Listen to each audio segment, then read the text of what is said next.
Hi there, what I'm going to do in this video is show you a new feature that's been added to PhatPhish version 1.9.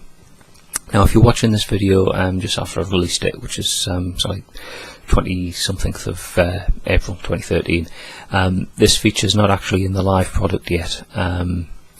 The feature in question, I'm going to be adding it to PhatPhish version 1.9, which hopefully will be out quite soon, so I'm showing it here kind of as a preview for people who are using an older version, and also to help one or two people who are doing some testing for me on the new version of version 1.9, which has got this feature in it. Now if you used PhatPhish before, you might be familiar with the Riff builder feature. If you aren't, there's another tutorial on YouTube, so I'll stick a link to that in the information section down there.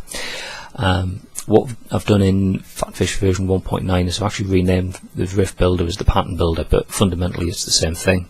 It's still accessible off the tools menu, and we go in there and shows us a load of practice patterns, patterns built from scales that we can use to play against.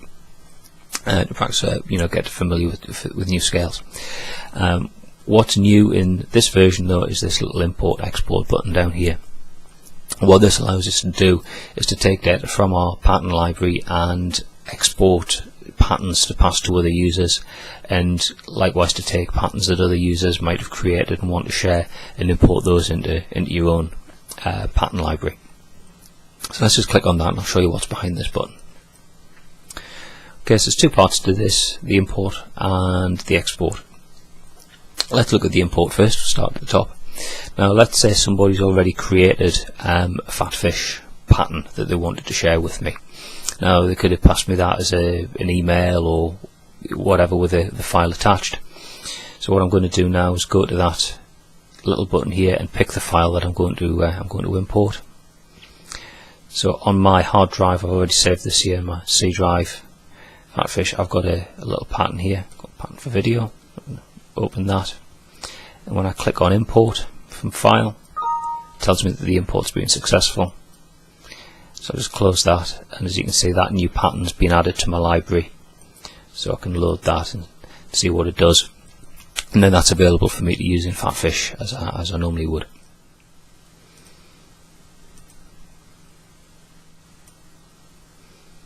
Okay, let's show you another way we can get data in, and that's by using the clipboard.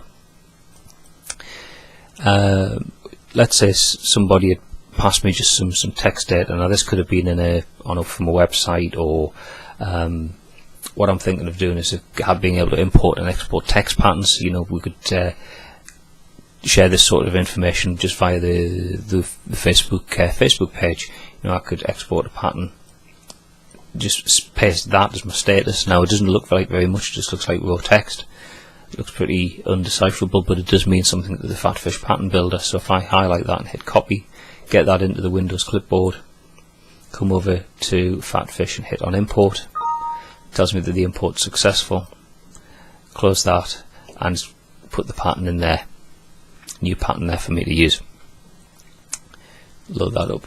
See, same thing we had before. So two ways you can get it in, either loading it in from a file, or if you just got the text that you can copy from somewhere like a web page or whatever, you can paste it in like that. Okay, now let's have a look at what we can do in terms of actually taking data out to share with other people.